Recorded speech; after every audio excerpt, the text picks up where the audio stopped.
Bien, muy buenas tardes, tengan todos. Bienvenidos al seminario del posgrado en Ciencias Físicas de aquí de la Facultad de Ciencias en Física y Matemáticas de la Universidad Autónoma de Chiapas. En esta ocasión tenemos el honor de tener a la doctora Sara Coutinho de León. Para mí es bastante significativo dado que ella pues es egresada de aquí de nuestra facultad, creo que es de la segunda generación. Sí. Y bueno, permítame leer brevemente una semblanza y ahorita le damos la palabra. Eh, Ella es originaria de Tuxtla Gutiérrez, estudió en la licenciatura en física en la Universidad Autónoma de Chiapas con una tesis titulada Identificación de fuentes de rayos gamma detectadas por satélite espacial Fermi en 2012. Hizo una maestría en ciencias con especialidad en astrofísica en el Instituto Nacional de Astrofísica y Electrónica en el INAOE.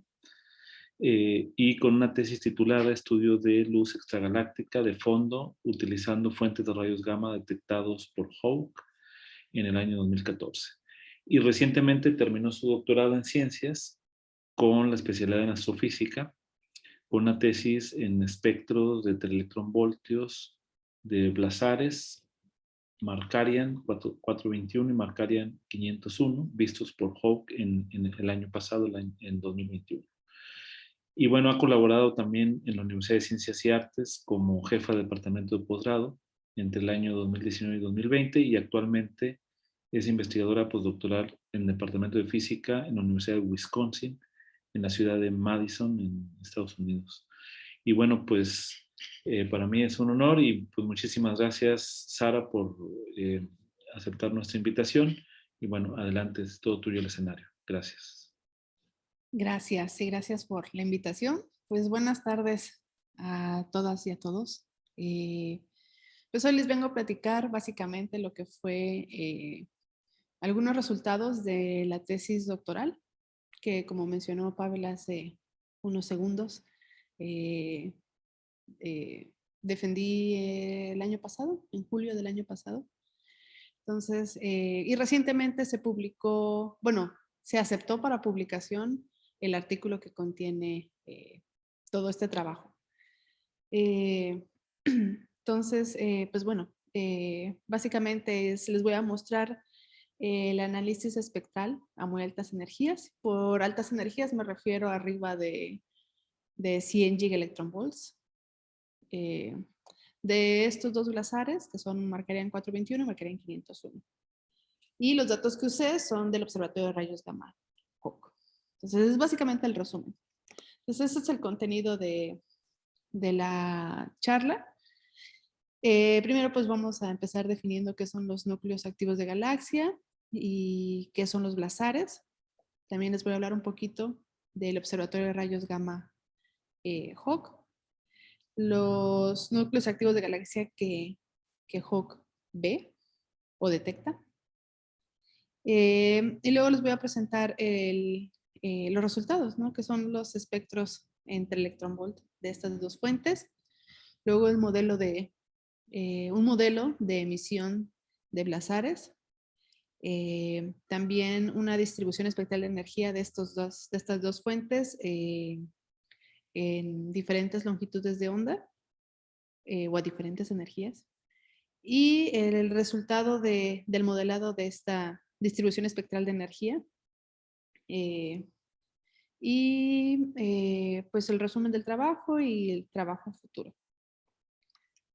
Entonces, pues los núcleos activos de galaxia, o AGNs por las siglas en inglés, básicamente son una región compacta en el centro de una galaxia, que son muy luminosos, pero esta luminosidad o esta emisión no proviene de las componentes de las galaxias, como son las estrellas y la luz procesada por el polvo o lo que sea, o gas que hay en estas galaxias. O es una emisión no térmica.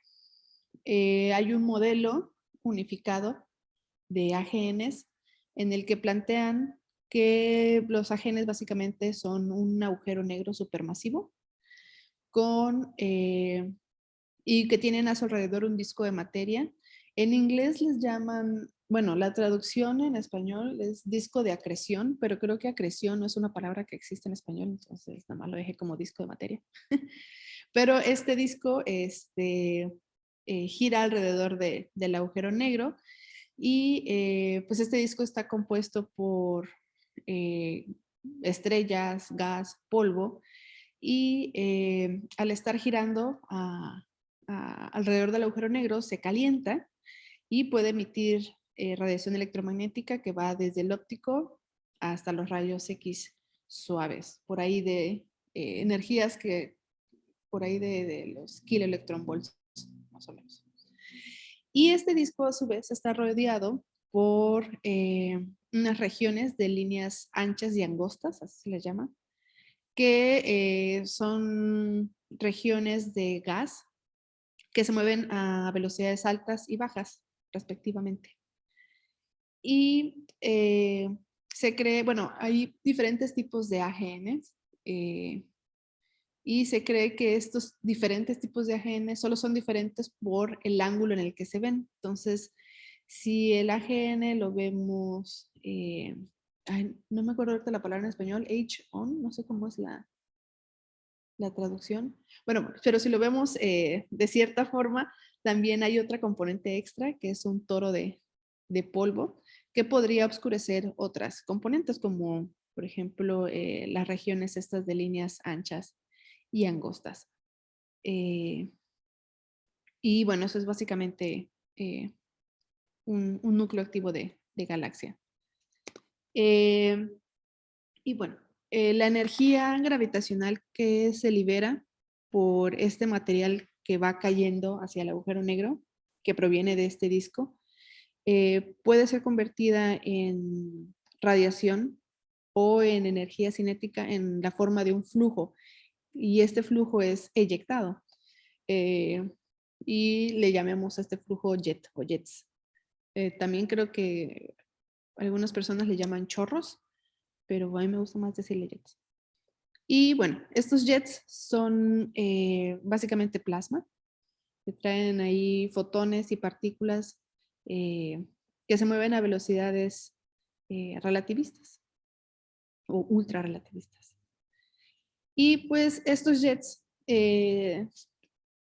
traen consigo una fracción significativa de la energía que se libera durante la acreción. Como les digo, acreción, creo que es una palabra, no existe la palabra en español, pero es o sea, la energía que se libera cuando la materia está siendo chupada por el agujero negro. Y bueno, esta energía puede ser emitida como radiación electromagnética y se puede observar desde el radio hasta rayos gamma, o sea, a través de todo el espectro electromagnético. Y bueno, sobre los jets relativistas, es todo un campo de estudio porque son una pieza clave para poder entender la naturaleza de los agujeros negros y los agujeros negros supermasivos y todo el ambiente alrededor de estos objetos. Sin embargo, a la fecha conocemos muy poco, ¿no? Sobre la naturaleza de estos fenómenos. Entonces, para poder restringir los parámetros físicos de los jets, se construyen modelos de emisión que normalmente se aplican a las observaciones. Y esto es básicamente lo que hicimos en este trabajo.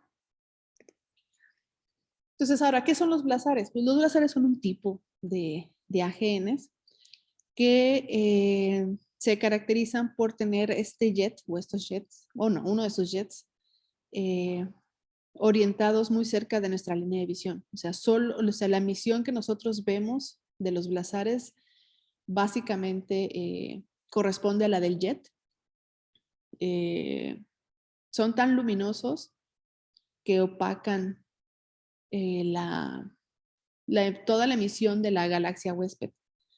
Entonces, los blazares son objetos muy buenos para poder estudiar la naturaleza de los jets y de los agujeros negros. Y bueno, como todo lo que está en el jet se mueve a velocidades relativistas, pues la emisión está amplificada por el efecto Doppler. Y una característica muy importante de estos objetos es que son muy variables. Es decir, su flujo de energía, el que observamos, varía mucho en escalas de tiempo muy cortas, que pueden ir desde minutos, segundos, minutos, horas, o incluso hasta años a veces. Pero bueno, por lo general se caracterizan por tener estas variaciones en tiempos muy cortos. Eh, ¿Qué más? Pues eso, básicamente, es como amplios rasgos que es un blazar. Y pues bueno, la distribución espectral de energía, de ahora en adelante le voy a decir SET, que son las siglas en inglés, de estos objetos, está caracterizada por dos picos, como el diagrama que tengo aquí. En el eje Y es la densidad de energía, el flujo de energía. Y en el eje X, pues la energía en escalas logarítmicas. Entonces, cuando graficamos la distribución espectral o la SET de estos blazares, vemos que tienen dos picos. El primero a bajas energías, que va de radio a rayos X, que se sabe que es producido por emisión sincrotrón de partículas relativistas, partículas cargadas relativistas, mismas que están embebidas en un campo magnético. Entonces, ese primer pico es producido por este mecanismo sincrotrón. Y luego está el segundo pico a altas energías, que es básicamente toda la banda de rayos gamma, o gran parte de la banda de rayos gamma. Sin embargo, hay un debate sobre cómo se genera este segundo pico. Y el escenario más aceptado es que eh, eh, se produce por dispersión Compton inverso de fotones de baja energía, es decir, interaccionan fotones de baja energía con partículas relativistas y son dispersadas a muy altas energías. Entonces, poder modelar esta parte es crucial para entender, pues, principalmente la física de los AGNs. Y este es también como de manera muy general eh, cómo se distribuye eh, el flujo de energía de estos blazares. Y resulta que la observación de blazares, como ya les dije, que son muy variables, normalmente estas observaciones se llevan a cabo cuando están estos periodos de variabilidad. Porque otro tema de estudio es saber por qué varían tanto estas fuentes. Realmente todavía no hay un consenso general, o sea, de por qué sucede esto. Hay diferentes eh, escenarios que se proponen, pero en realidad todavía no sabemos exactamente por qué suceden estos cambios en el flujo de energía. Entonces, cuando un blazar está teniendo un episodio de variabilidad en donde su flujo sube muchísimo, pues a los telescopios, los observatorios en general, pues los observan. Entonces, la mayoría de las observaciones están sesgadas por estos periodos de variabilidad. Y en realidad, si queremos saber como el promedio de la actividad de los blazares, hay muy poca información, casi no ha sido caracterizada. Y los trabajos que se han hecho han sido con datos obtenidos por satélites u observatorios de cascadas atmosféricas, porque este tipo de instrumentación observan 24/7, entonces cachan estos periodos de variabilidad o cuando no hay variabilidad, entonces en periodos largos de tiempo uno puede promediar este flujo y tener un espectro promedio. Y entonces hay muy poca información sobre los espectros promedios de este tipo de objetos. Entonces esto es importante tenerlo en mente. Entonces aquí les quiero presentar al Observatorio de Rayos Gamma, que se llama High Altitude Water Cherenkov, que es HAWC. Y este es un observatorio que está localizado en las faldas del volcán Sierra Negra, en Puebla, y está a 4.100 metros sobre el nivel del mar. Abarca una superficie como de 22.000 metros cuadrados y está conformado por 300 detectores de agua, que son estos, bueno, aquí en la imagen son estos como tinacos. Su ciclo de operación es mayor al 95%, es decir, básicamente trabaja 24/7 y observa, bueno, tiene un amplio campo de visión y es sensible a fotones de entre 300 gigas y algunos cientos de teraelectronvolts. Cada uno de estos detectores tiene 5 metros de alto y 7.3 metros de diámetro y están llenos con aproximadamente 200,000 litros de agua ultra pura. Y en el fondo tienen instalados 4 tubos fotomultiplicadores, que les vamos a llamar PMTs. Entonces, básicamente, cómo funciona HAWC es cuando un rayo gamma entra, creo que debí haber puesto una diapositiva de eso, pero bueno, cuando un rayo gamma entra en contacto con o entra a nuestra atmósfera, pues interactúa con lo que sea que hay en la atmósfera, partículas, y se generan una cascada de partículas, que les llamamos partículas secundarias. Básicamente son pares de electrones, positrones. Y estas partículas secundarias vienen viajando a velocidades relativistas hacia la superficie terrestre. Y conforme van avanzando hacia la superficie, pues siguen interactuando con lo que sea que hay en el aire y vuelven a producir más rayos gamma, que son rayos gamma secundarios, y estos rayos gamma secundarios vuelven a interactuar con estas partículas y se generan otros pares de partículas antipartículas. El chiste es que al final se crea una cascada, que le llamamos cascada electromagnética, que viene viajando hacia la superficie y estas partículas cuando entran en contacto con el agua u otro medio, producen una radiación o producen luz conocida como luz Cherenkov, que está más o menos en el ultravioleta, y es esa luz o esa radiación Cherenkov la que detectan los PMTs. Entonces,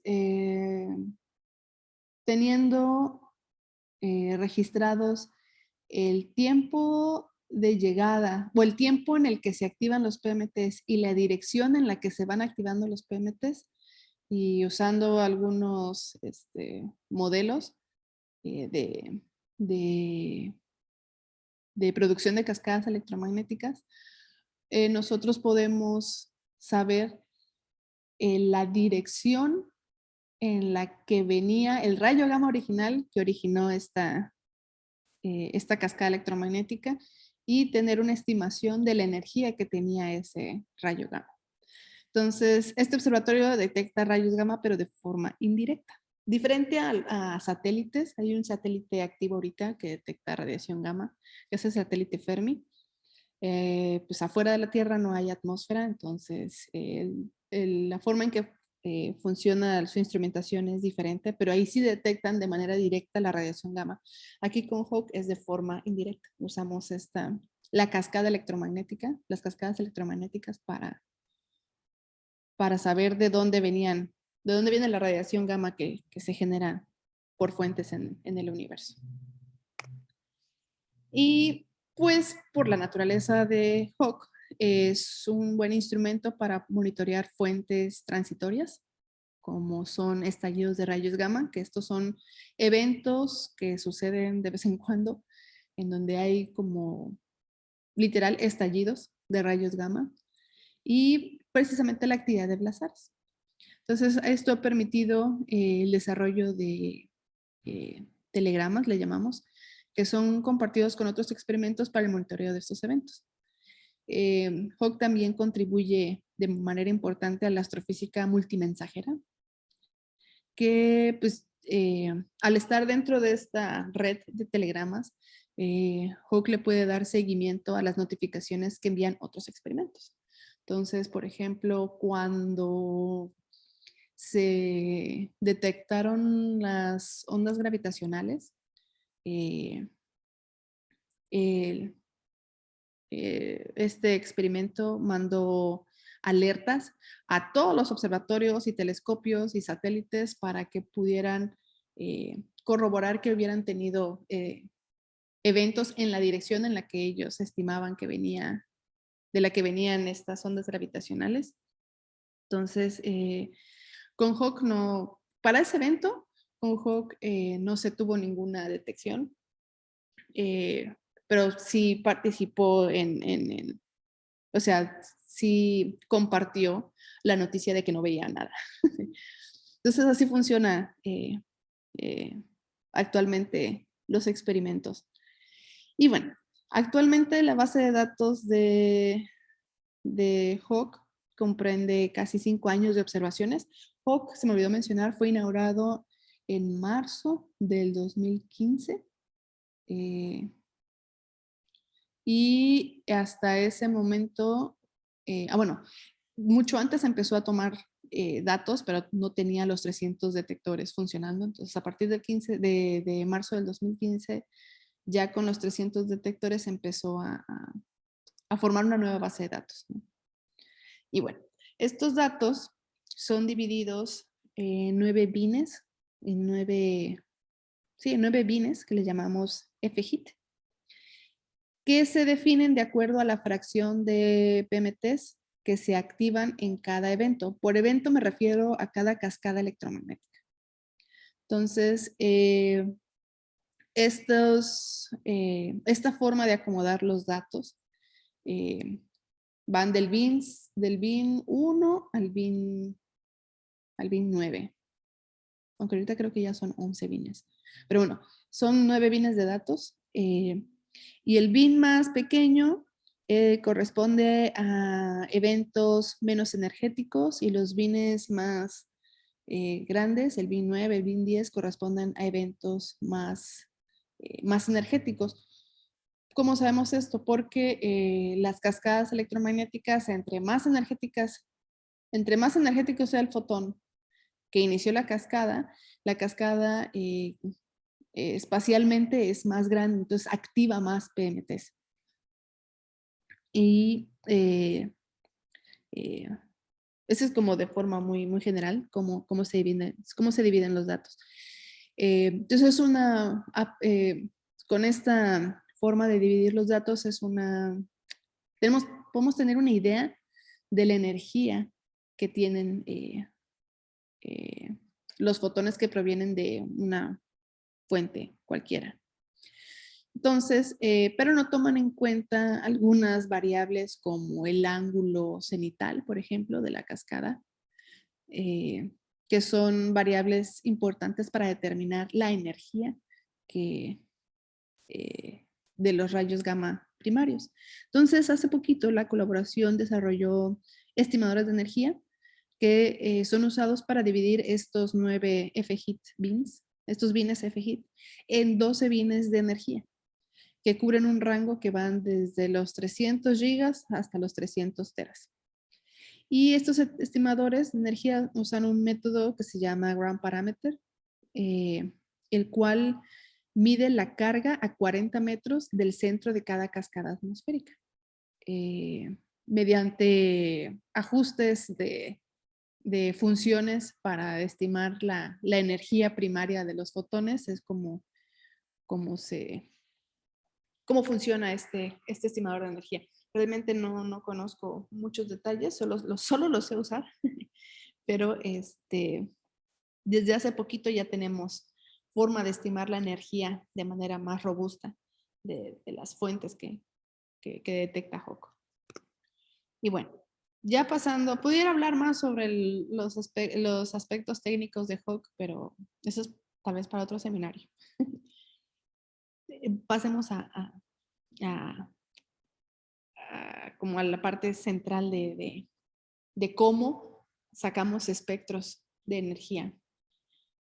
Pues usamos una técnica que se llama Maximum Likelihood, que creo que en español se traduce como máxima inverosimilidad o algo así, pero lo dejemos como Maximum Likelihood, que básicamente busca maximizar el valor de esta cosa que se llama Test Statistics, TS, de tal forma que los parámetros de entrada del modelo que nosotros propongamos tengan la mayor probabilidad de describir los datos.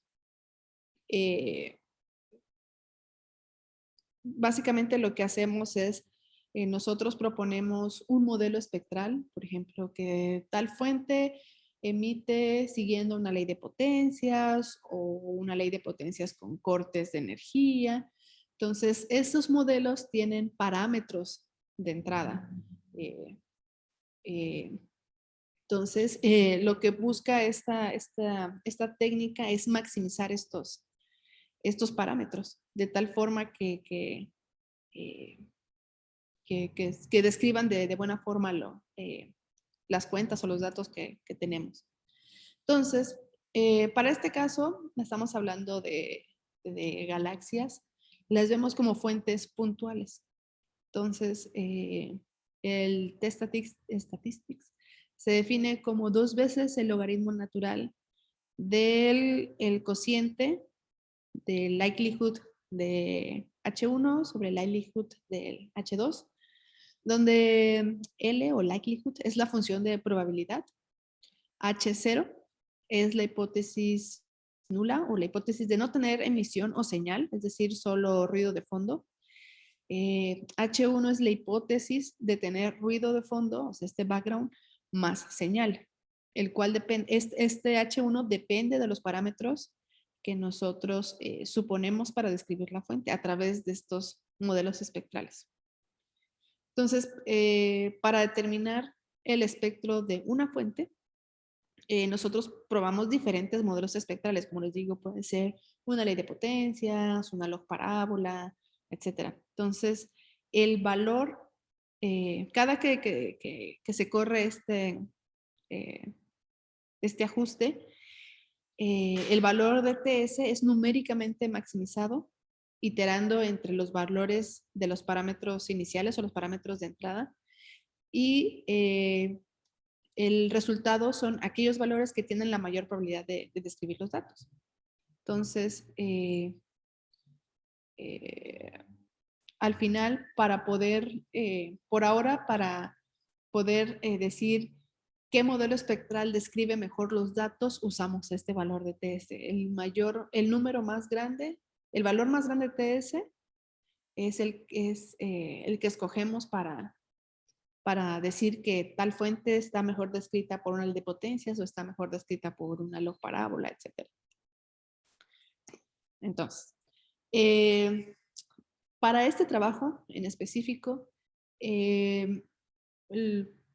usé 2 modelos espectrales, que es una ley de potencias, que es la ecuación 2, y una ley de potencias con un corte exponencial, que es la ecuación 3. Aquí E es la energía de los fotones. N0 es el flujo de normalización que tiene estas unidades de 1 sobre tera sobre centímetro cuadrado sobre segundo. E0 es simplemente una energía de referencia que normalmente se fija a 1 tera. Alfa es el índice espectral, que normalmente nos dice si es una fuente, se traduce como una fuente dura o una fuente suave, o sea, qué tan qué tanta energía qué tanto flujo de energía por bienes de energía emite la fuente. S es la energía de corte, que está entre electronvolts, y tau son los valores de opacidad dados por un modelo de EBL. Ahorita les platico qué es el EBL, y el cual es una función no lineal y creciente que depende de la energía observada y del corrimiento al rojo de la fuente. Eh,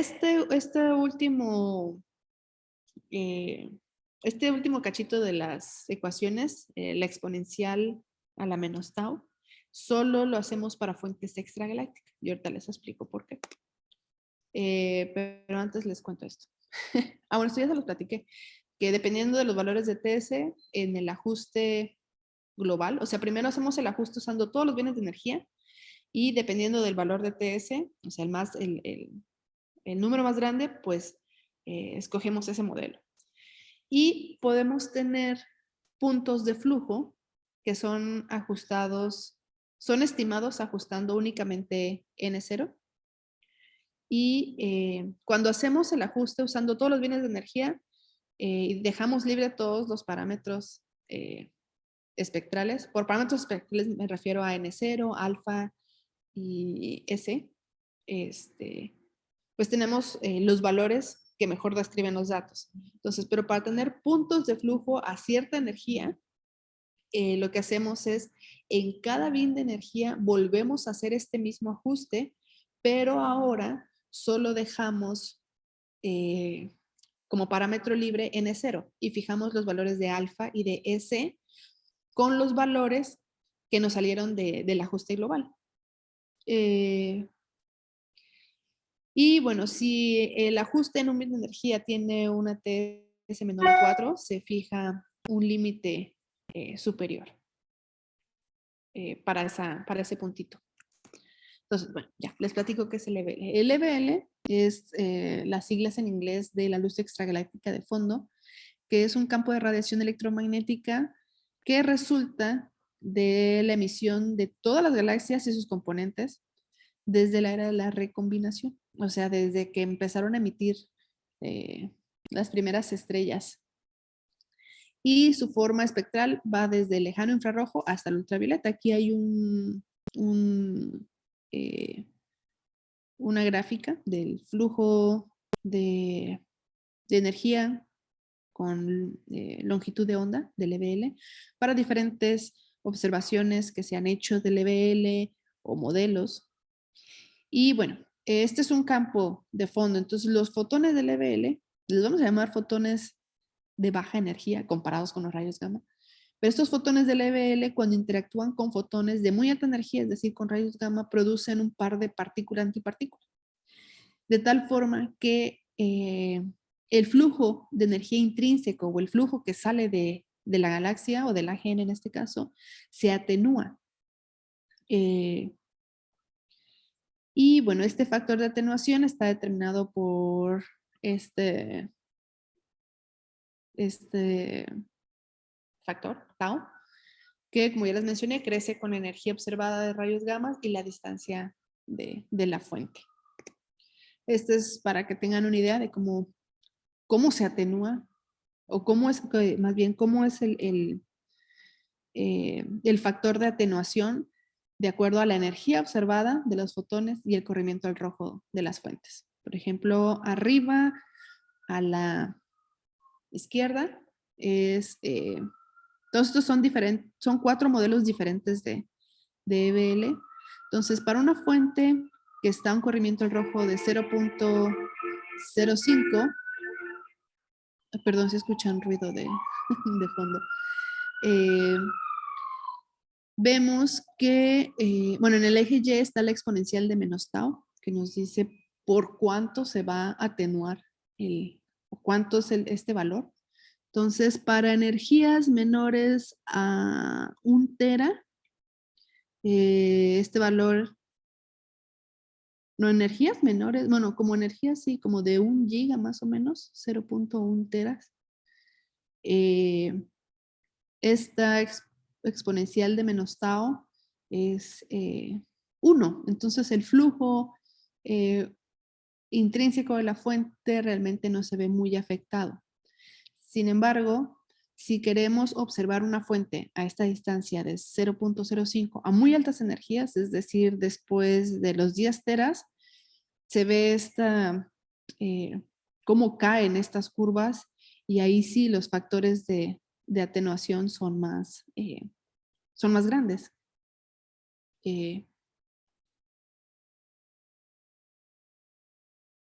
Sí, o bueno, más bien, esta exponencial de menos tau nos dice la fracción del flujo intrínseco de la fuente que tendríamos.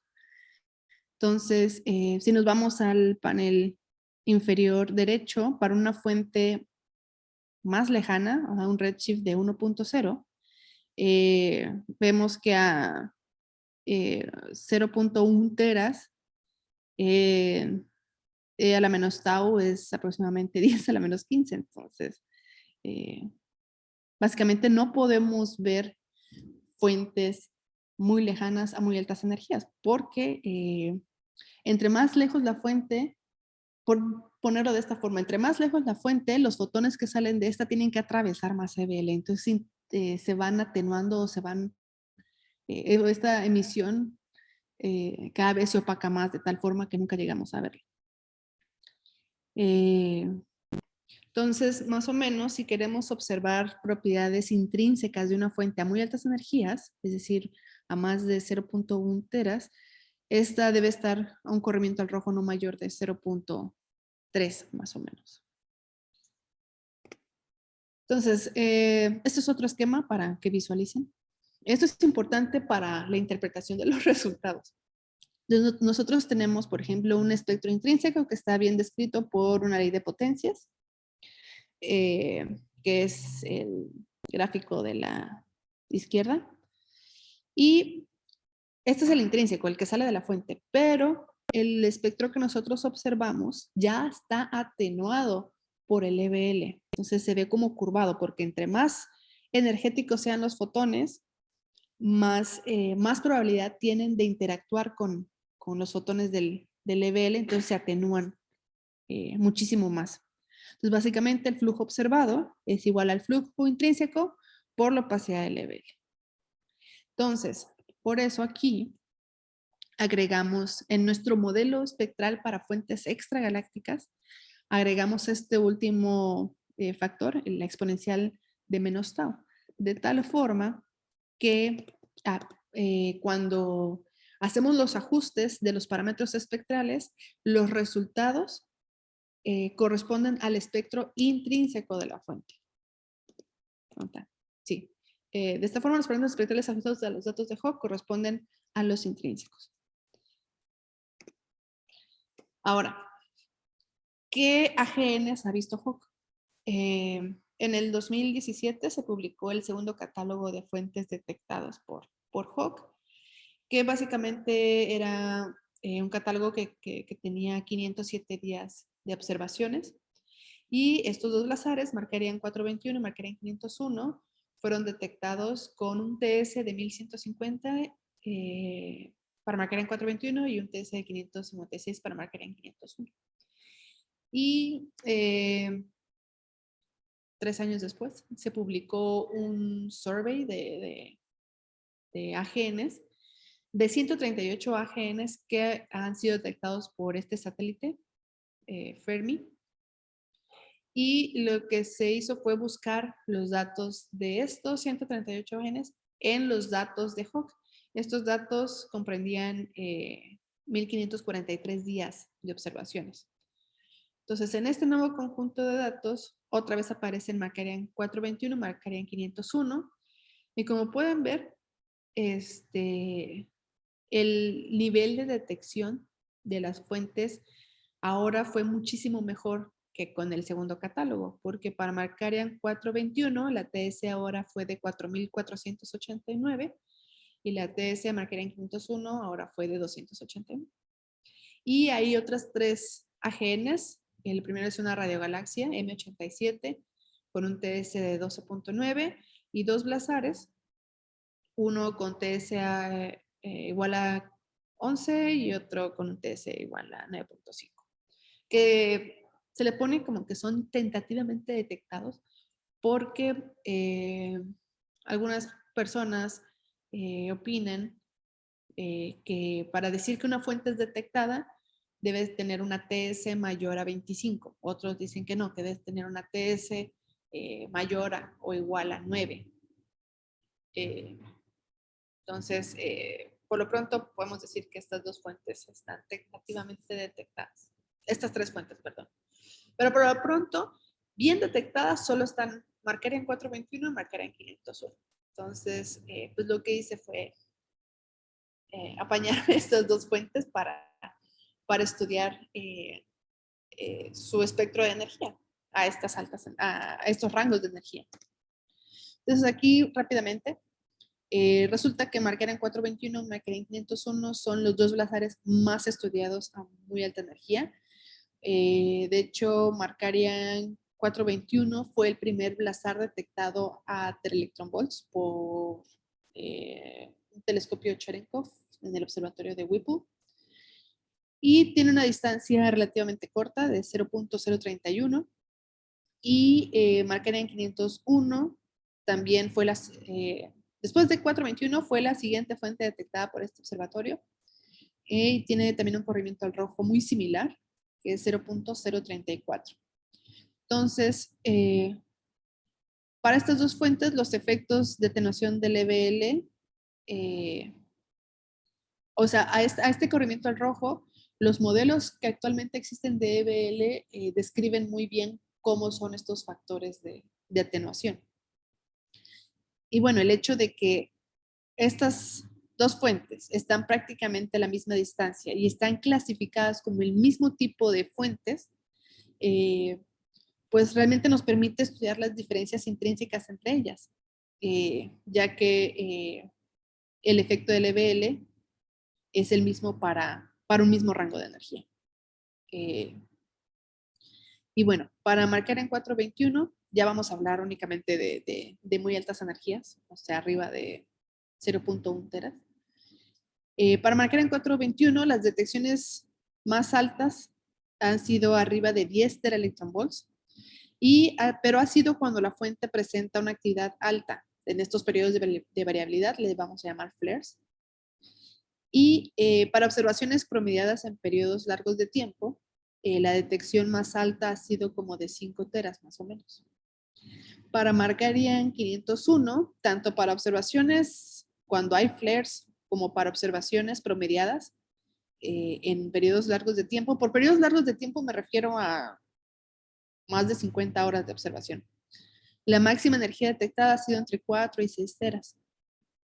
Entonces, en este trabajo, lo que hice fue obtener los espectros promedios para un periodo de tiempo que comprende 1038 días para estas dos fuentes. Entonces, los datos van para observaciones desde junio de 2015 a julio de 2018. Esos son los resultados. Ya me salto a los resultados. Esta es haciendo los ajustes espectrales, probé ajustar una ley de potencias y una ley de potencias con un corto exponencial, y resulta que el modelo, el modelo espectral que mejor describe el espectro intrínseco de Markarian 421 es una ley de potencias con un corto exponencial, que sería la ecuación 3. Entonces, en el panel izquierdo, la curva azul son este modelo, es el espectro intrínseco de la fuente, descrita por estos parámetros espectrales que están en esta tabla, que es el flujo de normalización, N0, alfa, el índice espectral, y S, que es la energía del corte. Y la banda celeste corresponde a los errores estadísticos. La curva negra es el espectro observado. ¿Cómo se obtiene esa curva? Básicamente, como tenemos un modelo de EBL, el espectro intrínseco es multiplicado por cada bin de energía, se multiplica por el valor de tau que le corresponde según ese bin de energía y el corrimiento del rojo de la fuente. Entonces, ese es el espectro atenuado. Entonces, lo que vemos es que el espectro intrínseco de McCarran 421 tiene una curvatura. Entonces, hay distintas teorías de por qué tiene este corte de energía, pero en este trabajo no nos dedica, la finalidad no fue estudiar eso, simplemente dijimos, pues con Hawke también vemos que el espectro intrínseco está curvado. Los gráficos del lado derecho es lo mismo, la parte de arriba es el flujo intrínseco, pero esas bandas son las incertidumbres sistemáticas y la abajo es el espectro observado y la banda verde son los errores sistemáticos. Están graficados de esta forma porque si ponemos en un mismo plot las bandas estadísticas sistemáticas, se hace una batición, entonces no se logra diferenciar bien. Y bueno, aquí en la tabla también viene Emax, que es la máxima energía a la que se detecta la fuente, que son 9 teras. Este es el resultado para McCarran 501. Aquí esta fuente está mejor descrita por una ley de potencias sin corte. Y la máxima energía a la que detectamos esta fuente es alrededor de 12 teras. Entonces, checando con resultados previos de otros observatorios, vemos que pues nuestros resultados caen bien dentro de lo que antes se ha observado. Aquí los puntos negros son estos puntos de flujo y el último punto de flujo corresponde al último bin de energía cuya energía media es de 8.8 teras. Entonces, este es una de las detecciones más altas reportadas hasta la fecha para espectros promediados. Por ejemplo, vemos que hay otro puntito que es la estrella celeste, que corresponde a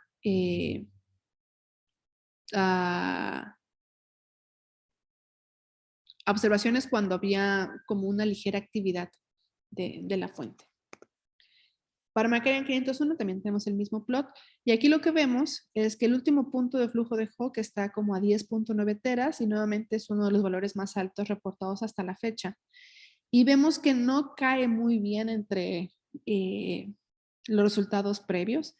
Y esto es porque la mayoría de las observaciones que se han hecho de McCarran 501 ha sido cuando están en estos periodos altos de actividad, o sea, durante periodos de flares. Entonces el flujo es más alto.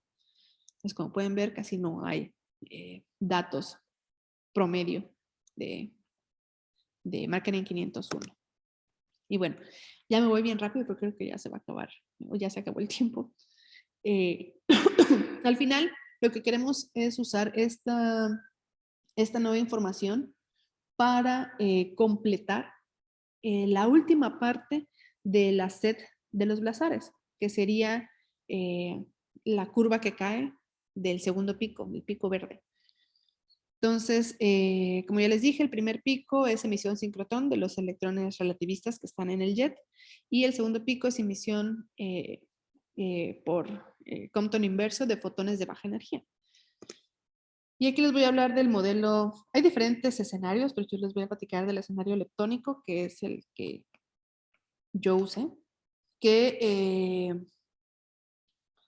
bueno, les voy a decir por qué lo usé. Resulta que estos dos blazares están clasificados como blazares con un pico de sincrotrón alto, los cuales se caracterizan por tener muy poca luminosidad, debido a que se cree que los fotones de baja energía, que luego son dispersados a alta energía, son los mismos fotones del primer pico, los fotones sincrotrón. Es decir, que no existe contribución de fotones de regiones externas como del toro de polvo o del disco de acreción. Entonces, este tipo de modelo o de escenario en el que los fotones semilla o los fotones que son dispersados a altas energías son los mismos del primer pico, se le llama como synchrotron self-compton, que no sé cómo se traduce en español, pero es como el modelo más simple y el que más se usa en un escenario leptónico. Entonces, las partículas relativistas son básicamente electrones. Entonces, este es el modelo de emisión de Blazares en este escenario. Nosotros suponemos que la emisión se da en una región esférica que tiene un radio R, que se mueve a velocidades relativistas a través del jet. Y como está viajando a velocidades relativistas, toda esta zona esférica, pues la emisión o la radiación es amplificada por el efecto Doppler, ¿no? Y esto lo podemos cuantificar con este factor Doppler que está definido como este valor delta. Y pues la población de electrones dentro de esta zona esférica tienen una energía total que viene definida por esta ecuación, la número 4, donde los límites de la integral son las energías mínimas y las energías máximas de los electrones. dN y dNdE es la distribución espectral, pero ahora de los electrones que están embebidos en esta zona esférica y que a su vez está embebida en un campo magnético B. Entonces, esta bola de electrones es la que se acelera a velocidades relativistas, produciendo radiación sincrotrón, y después esta radiación sincrotrón es la que, o los fotones sincrotrón son los que después se dispersan a muy altas energías vía Compton inverso. Y bueno, la energía total del jet es la suma de la energía producida por los electrones, por los protones, que también hay protones, suponiendo que por cada electrón hay un protón, y por el campo magnético. Entonces, estas energías se definen como en la ecuación 5, donde U son las densidades de energía, UE para las densidades de energía de los electrones, UP de los protones y UV del campo magnético. Y IMP es únicamente la masa del protón.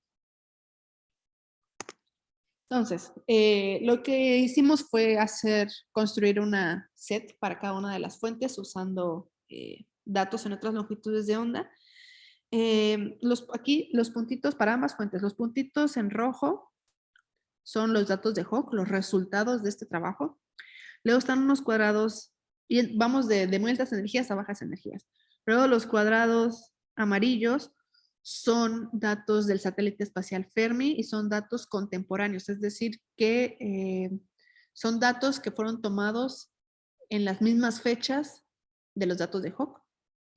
Luego los triángulos azules son rayos X, también son datos contemporáneos del satélite Swift. Luego están los triángulos rosas, que son datos en V, que estos los saqué de 2 artículos que apenas publicaron. Y para el óptico a radio, son también datos de la literatura.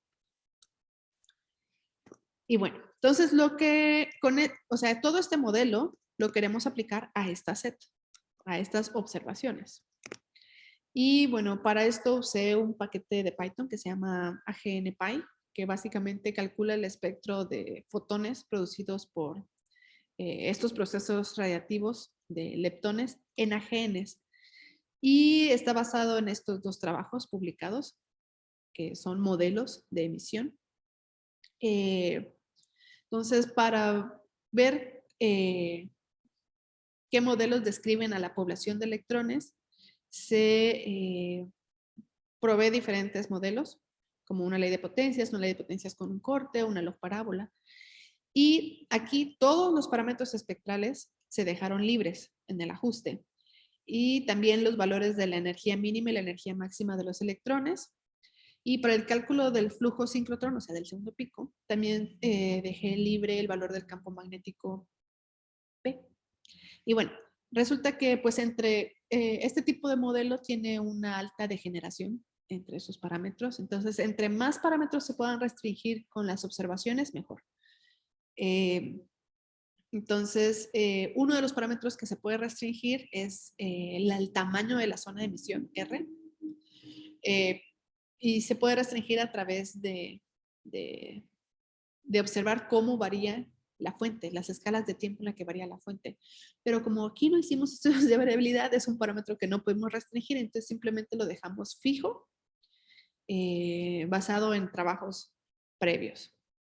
Y bueno, debido a que el cálculo numérico se realiza en el marco COMOVI, el factor Doppler también se deja como un parámetro libre en el ajuste. Y esos son los resultados para Markarian 421. Esos puntos negros son estos mismos puntitos. La curva roja es el mejor modelo y estos son los parámetros que se ajustaron, que es el factor Doppler, el campo magnético, el índice espectral antes de... bueno, porque el mejor modelo espectral que describe a la población de electrones es una ley de potencias con un corte. Entonces, están estos dos índices espectrales antes y después del corte, la energía de corte, la energía mínima de los electrones, la energía máxima. Y aquí vemos que la energía máxima de los electrones es aproximadamente de 51 teras. Y también está pues la energía, o bueno, no es la energía, es como la luminosidad del jet debido a los electrones, protones y al campo magnético. Lo mismo para Markarian 501, también es el mismo modelo espectral para la población de electrones. Y esta es la comparación de estos resultados con trabajos previos, para saber si estaba muy loco o no lo que obtuvimos. Entonces, los tres parámetros como más importantes para describir un jet es el factor Doppler, el campo magnético y el radio de la zona de emisión. Entonces vemos que para trabajos en donde usan periodos cortos de observación, es decir, cuando el estado del flujo es muy alto o corto, el valor del campo magnético aumenta hasta 2 órdenes de magnitud, ¿no? Sin embargo, para trabajos similares al nuestro, donde el espectro se promedia en periodos largos de tiempo, pues los valores de estos tres parámetros son, están como en concordancia. Lo mismo pasa para Markarian 501. Y pues ya. Como resumen, para Markarian 421, Markarian 421, el espectro intrínseco está bien descrito por una ley de potencias con un corte exponencial, pero para Markarian 501 el espectro intrínseco está descrito por una ley de potencias, y los valores que reportamos en este trabajo son compatibles con los reportados por otros experimentos. Y de esta forma nosotros lo que proponemos es que nuestros resultados sean considerados como un espectro de energía de referencia de cada una de estas dos fuentes. Y aquí queremos, algo importante para nosotros es que con Hawk somos capaces de detectar fotones a 9 teras para Markarian 421 y de 12 teras para Markarian 501, los cuales son como los más altos reportados hasta la fecha. Y bueno, bueno, lo que les acabo de decir, ¿no? Que en comparación con otros resultados publicados anteriormente utilizando datos de Hawk, pues es la primera vez que estamos estimando la energía de los fotones provenientes de estas dos fuentes. Y esto es importante porque antes no se tenían los estimadores de energía. Entonces, Entonces, esto realmente contribuye a la restricción de los límites de detección de energía de ambas fuentes. Esto sirve para seguir probando modelos de EBL o para estudiar algo que se le llama el horizonte de detección de rayos gamma para fuentes extragalácticas. Y pues la distribución espectral de energía para cada fuente se hizo usando datos contemporáneos de Hawke, Fermi, Swift y Swift-UBOT, junto con datos publicados previamente que van del radio al óptico.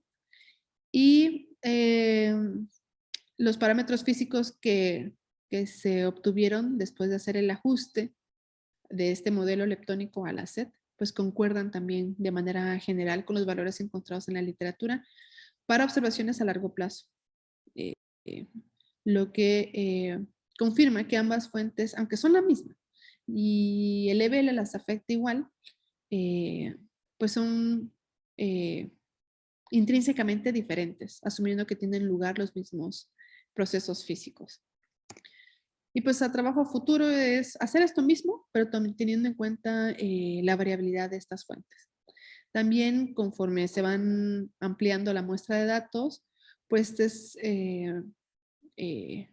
es importante ampliar, ver si se amplía o no la cantidad de AGNs detectados por Hawke. Ahorita les puedo decir como spoiler que sí, ahora sí ya detectamos a M87. Y pues resulta que Hawke también ya se amplió. Aparte de estos 300 detectores, tiene otros 100 más alrededor, más chiquitos, pero son otros 100 alrededor. Y esto lo que permite es que se tenga una mejor resolución angular y energética. Entonces esto principalmente va a servir para mejorar la sensibilidad de todo el observatorio, para poder llevar a cabo estos estudios de variabilidad y ampliar la muestra de AGNs. Entonces eso es todo. Gracias. Muy bien, Sara, muchas gracias. Estuvo muy padre tu plática. Entonces ahora pasamos a la sección de preguntas. ¿Alguien que tenga alguna pregunta? Sí, yo tengo una, profe. Adelante, Kevin. Al inicio mencionaste que el estudio de los jets era muy complicado, ¿no? ¿Sabes por qué es muy complicado? O sea, ¿tiene relación con el horizonte de sucesos o es debido a otra cosa? Creo que porque todavía no se conoce bien el proceso físico por el cual se generan los jets. Eso, realmente, como no podemos mirar después del horizonte de eventos, Sí, claro. realmente no sabemos, o no puede, o sí, o la resolución angular con la que se observan estos objetos no permite como estudiar en gran detalle qué es lo que pasa exactamente ahí. O sea, los procesos físicos son solamente propuestas de procesos físicos que suceden ahí y eso involucra un montón de cosas como modelado, por ejemplo, de magnetohidrodinámica y esas cosas que son bastante interesantes, pero actualmente, por ejemplo, llevan, o sea, el trabajo computacional para llevar a cabo todo ese modelado que después pueda corroborarse de alguna forma con observaciones, consume mucho trabajo. Entonces, hay mucha física detrás de estos procesos dentro, bueno, no dentro, o sea, cerca de los agujeros negros. Entonces, por eso casi con certeza se pueden decir pocas cosas del origen de los jets. Ajá, ok. Y una última, si me permites, ¿por qué varían en tan poco tiempo los glaciares? Claro, poco tiempo entre comillas, ¿no? Porque me dijiste que es desde días hasta semanas o meses. Pero ¿se conoce la variación, o sea, el origen? No. Ah, ok. eh, eh, algunos trabajos proponen que se debe a que la intensidad del campo magnético es el que varía. Pero luego otras les preguntan, ¿y bueno, por qué varía la intensidad del campo magnético? Ajá, sí, sí. Y bueno, y esto está ligado también a cómo cree que se forman, cómo se cree que se forman los jets, que Ajá. tiene que ver con el disco de acreción. Este disco de acreción gira muy rápido alrededor del agujero negro y ay, creo que tengo un slide de eso aquí. Así, mira, aquí está. Dice, así, mira, bueno, como la explicación más popular, ¿no? Dice que los jets se forman cuando el disco de materia que gira bien rápido alrededor del agujero negro y que contiene partículas cargadas produce este campo magnético, ¿no? Y es un campo magnético muy intenso que está en contacto con el agujero negro. Entonces, si el agujero negro está girando, también arrastrará, por así decirlo, ¿no? Arrastra este campo magnético enrollándolo en un cono en los polos de rotación del agujero negro. Entonces, este campo magnético que está todo retorcido es el que acelera las partículas lejos del campo, lejos del agujero negro y, es como se forman Ajá. los jets. Entonces, pues algunos trabajos sugieren que la variabilidad se da porque cambia la intensidad del campo magnético. Entonces, eso podría implicar que entonces también se debe a que cambian algunas propiedades de este proceso, ¿no? Del disco de acreción, que es el que gira. Entonces, también está involucrado el giro del agujero negro, porque resulta que también hay, o se cree que solo el disco de acreción no es no es el único responsable de la creación de los jets, ¿no? Sino que también está involucrado el spin del agujero negro. Entonces, es como todo de todo. Entonces, Sí, sí. no tampoco hay certeza de por qué existen estas variables en el flujo. Ujú. Bueno, muchas gracias. Muchas gracias, Kevin. ¿Alguien más tiene alguna pregunta? Sí, yo. Bueno, en lo que se animan, Hugo, ¿quieres hablar? Sí, doctor. Sí, adelante. Tenía una pregunta, pero respecto a las gráficas que había mostrado, usted había comentado que usted no sabía de por qué se hace la curvatura.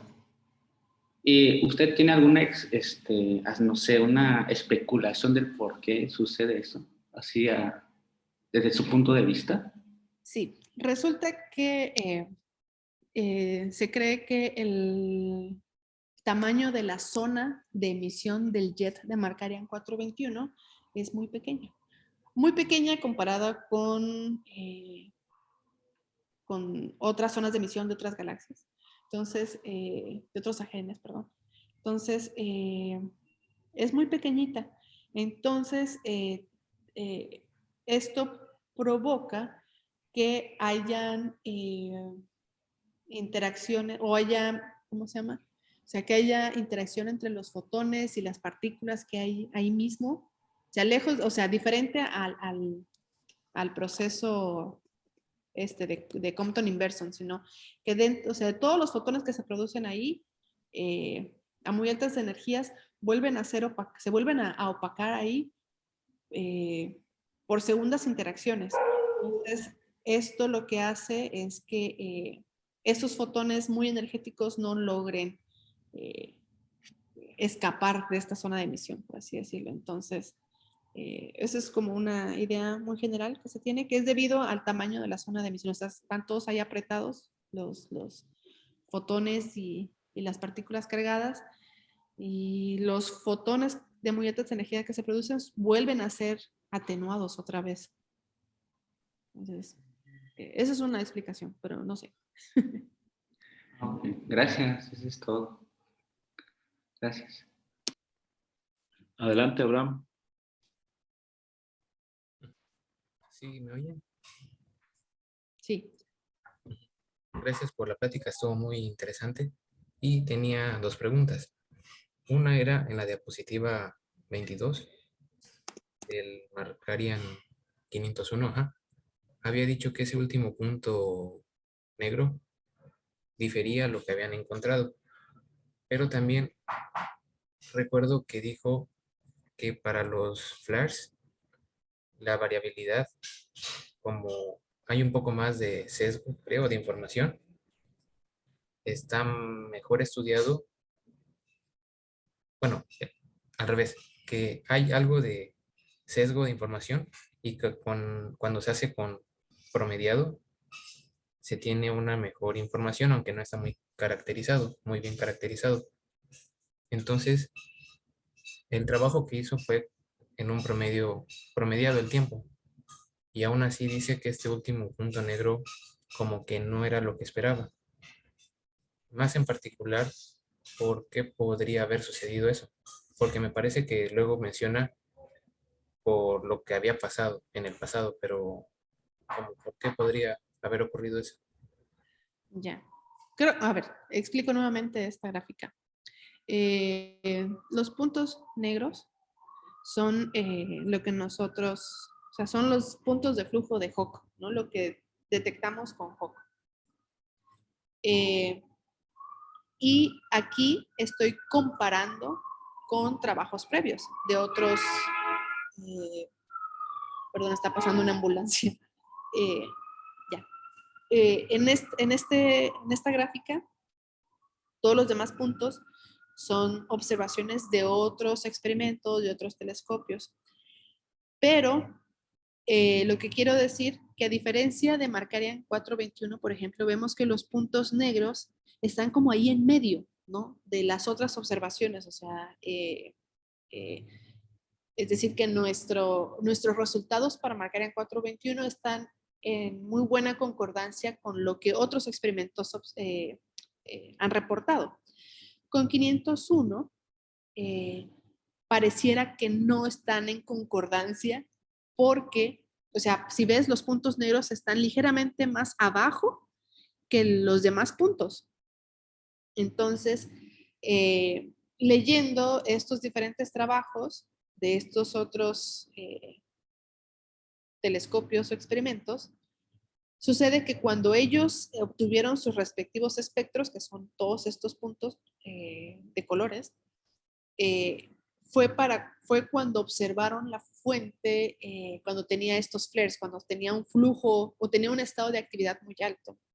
Entonces, aquí lo que quiero o sea, esto es simplemente la explicación de por qué los puntos negros, o sea, los puntos de Hawk, no concuerdan tan bien con lo que previamente se ha observado de Markarian 501.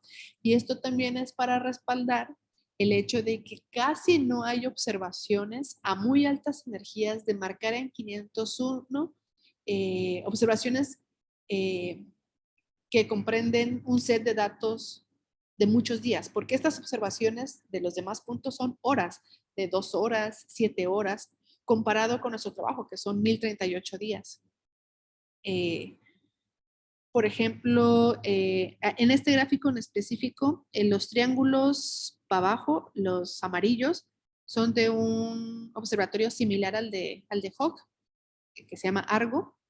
Y ellos, de hecho, observaron en un periodo de tiempo más grande que el de Hawk.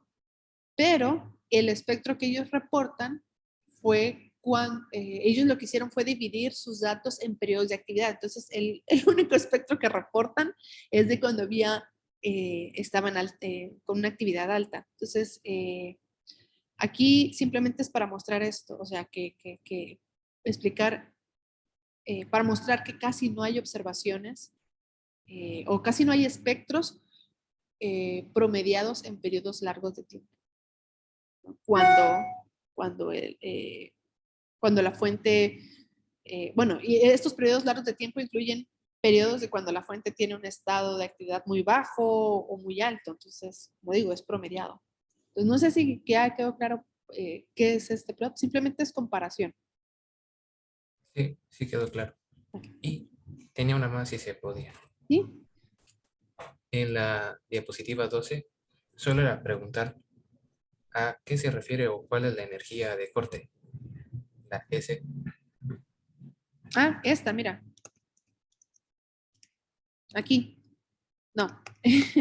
Aquí, por ejemplo, en la gráfica del lado izquierdo, la curva azul, Cuando empieza, por ejemplo, como a 3 gigas, como 0.3 teras, pareciera que empieza o sea, hasta los, más o menos, como los 5 teras, más o menos, pareciera que es una ley de potencias sin corte, ¿no? Pero a partir de 5 teras, el espectro se empieza a curvar. Entonces, este S nos dice exactamente a qué energía el espectro se empieza a curvar. Sí, gracias. Ya quedó claro. Muy bien, Abraham. ¿Alguien más tiene alguna pregunta?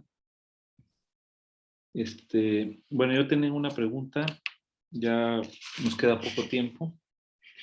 Si entiendo bien, estos dos árboles, Macarian, ¿qué es? 501 y 421, se encuentran ubicados en algunas constelaciones, ¿no? Digamos, por ejemplo, creo que uno de ellos está en Osa Mayor y otro en constelación Hércules. Digamos, si uno volteara a mirar hacia el cielo, a simple vista, digamos, uno puede observar algo, digamos, que uno lo pueda, o sea, al visible, digamos, que uno pueda correlacionarlo con lo que se observa a través de Hubble. Obviamente, digamos, pues no con detalle ni nada, ¿no? Pero algo que se pudiera ver. No. O sea, Porque por la naturaleza de estos blazares, lo que nosotros vemos del blazar es el jet. Y el jet, emite en todas las longitudes de onda, pero en el óptico,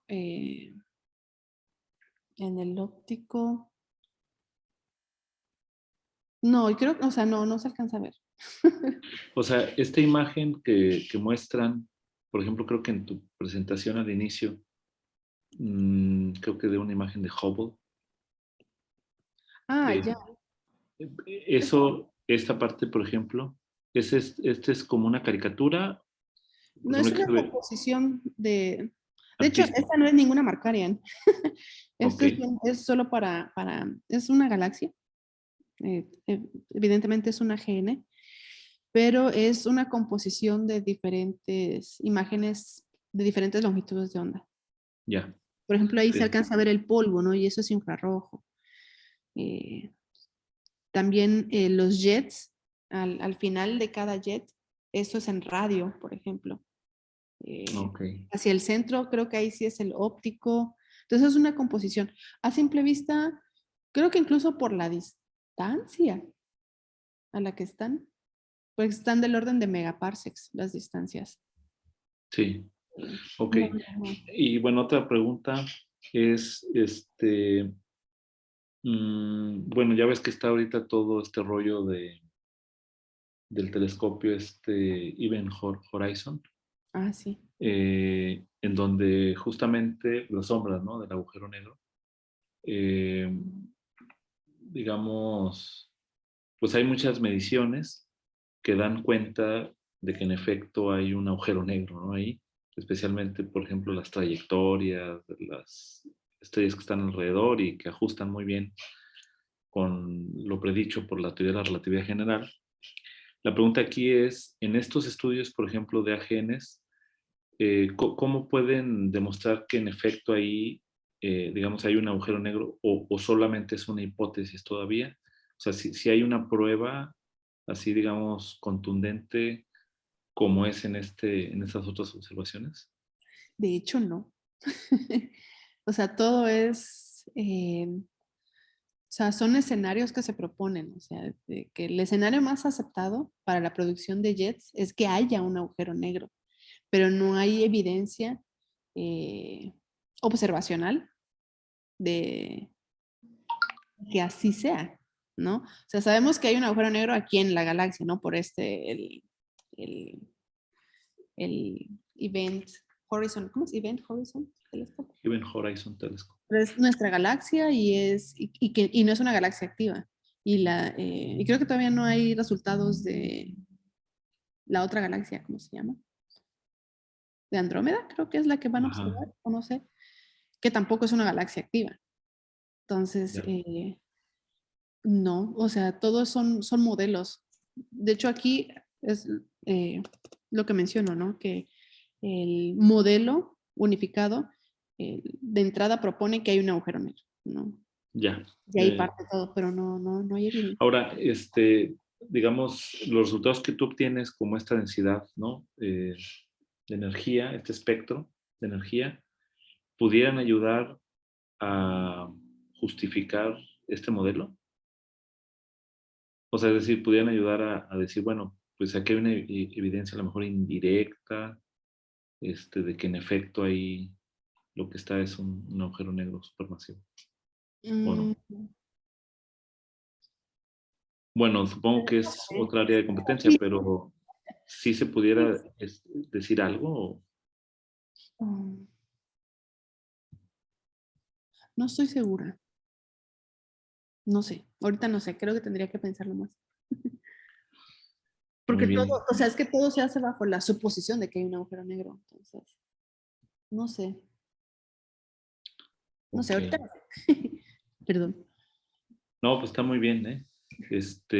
Yo creo que con esto, yo creo que terminamos, a menos que alguien tenga alguna pregunta corta. eh, Alguien que quisiera hacer un comentario. Edmundo creo que quiere hablar.